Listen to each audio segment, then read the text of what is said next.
Kulu mimma fil ardi halalan thayyibah. Makanlah apa-apa yang ada di bumi ini yang halal. Dan ayat ini itu khitabnya bukan orang yang beriman, tapi ayat ini khitabnya adalah seluruh manusia. Mereka beriman.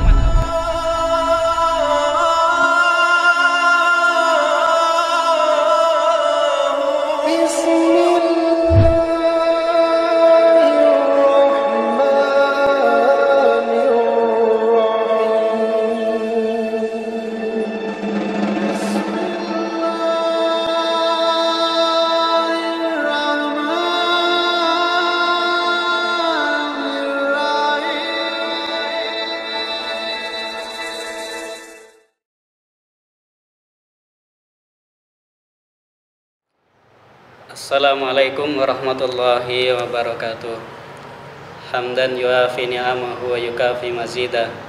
Rabbana lakal hamdu kama yanbaghi li jalali wa'dika wa adimi sultanik ma'bad.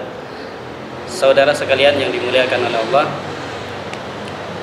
pada kesempatan ini kita akan membahas tentang hal-hal yang halal untuk dikonsumsi oleh manusia, sebagaimana pesan Allah Subhanahu wa taala dalam Al-Qur'an yang bunyinya a'udzubillahi minasyaitonirrajim, ya ayyuhan nas kulu mimma fil ardi halalan thayyiba wa la tattabi'u khutuwatis syaitan innahu lakum aduwwun mubin. Ya ayyuhan nas, wahai manusia, kulu mimma fil ardi, makanlah apa-apa yang ada di muka bumi ini halalan thayyiba, yang halal dan baik. Kemudian dilanjutkan oleh Allah ayat ini, wala tattabi'u khutuwatis syaitan. Janganlah kalian mengikuti jalannya setan. Kenapa? Karena setan itu adalah musuh yang nyata bagi kalian. Salah satu pesan yang disampaikan oleh Allah dalam ayat ini adalah kulu mimma fil ardi halalan thayyibah.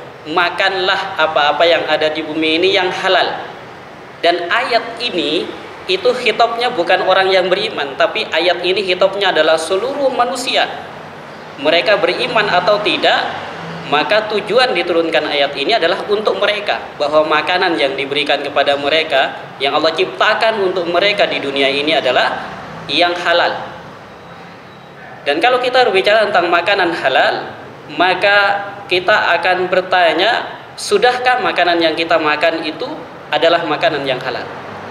Jangan-jangan makanan yang kita makan itu dari hasil pekerjaan yang haram, dari satu pekerjaan yang caranya untuk mendapatkan harta itu adalah cara yang haram. Atau barang yang akan kita makan yang diciptakan oleh Allah itu ternyata barang yang tidak diperbolehkan untuk dimakan, yang dilarang oleh Allah untuk dimakan. Seperti misalkan daging anjing, daging babi, atau mungkin khamr, atau hal-hal yang diharamkan yang lain.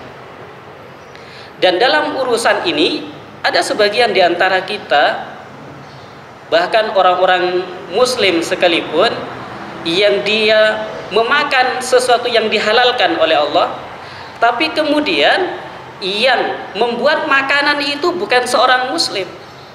Bahkan yang membuat makanan itu ada orang lain yang dia buat makanan tersebut, tapi di saat membuatnya itu kemungkinan akan tercampur dengan sesuatu yang haram. Seperti misalkan menjual sate babi, juga di sana menjual sate ayam atau sate kambing.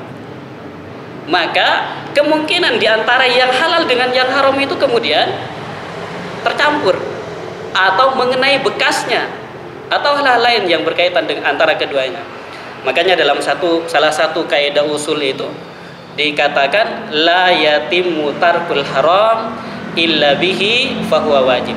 Tidak akan sempurna meninggalkan yang haram itu kecuali juga harus meninggalkan yang halal yang bersentuhan dengannya. Jadi kalau kita menginginkan makanan yang halal itu juga harus benar-benar jauh jelas ini barang benar-benar halal apa tidak. Kalau masih ada terjadi satu kemungkinan untuk bercampur, maka tinggalkanlah. Itu akan lebih selamat dari makanan yang diharamkan oleh Allah Subhanahu wa taala. Di sisi yang berbeda, dari hal-hal yang berkaitan dengan sesuatu yang diharamkan oleh Allah Subhanahu wa taala adalah makanan yang sumbernya dari pekerjaan yang haram. Dan ini banyak sekali, baik kita menjadi seorang pedagang, menjadi seorang pegawai, menjadi seorang karyawan, kita bekerja di mana? Sudahkah pekerjaan yang kita lakukan itu menghasilkan barang yang benar-benar halal menurut Allah Subhanahu wa taala? Karena menjadi seorang pegawai sekalipun kadang bisa jadi ada korupsi, ada sesuatu yang diharamkan di dalamnya, ada transaksi-transaksi buruk yang dilarang oleh Allah Subhanahu wa taala. Yang hal itu kalau dijadikan makanan kemudian dimakan, maka dia akan menghasilkan darah, dan darah itu adalah darah dari makanan yang haram. Dia akan ada di dalam tubuh seseorang, kemudian dari darah haram itu menjadi daging yang haram. Maka kalau sudah seperti ini, doa apapun yang diucapkan oleh orang yang di dalam dagingnya ada sesuatu yang haram, maka doanya tidak akan dikabulkan oleh Allah Subhanahu wa taala. Mudah-mudahan ini menjadi pelajaran buat kita semua. Astaghfirullahaladzim. Assalamualaikum warahmatullahi wabarakatuh.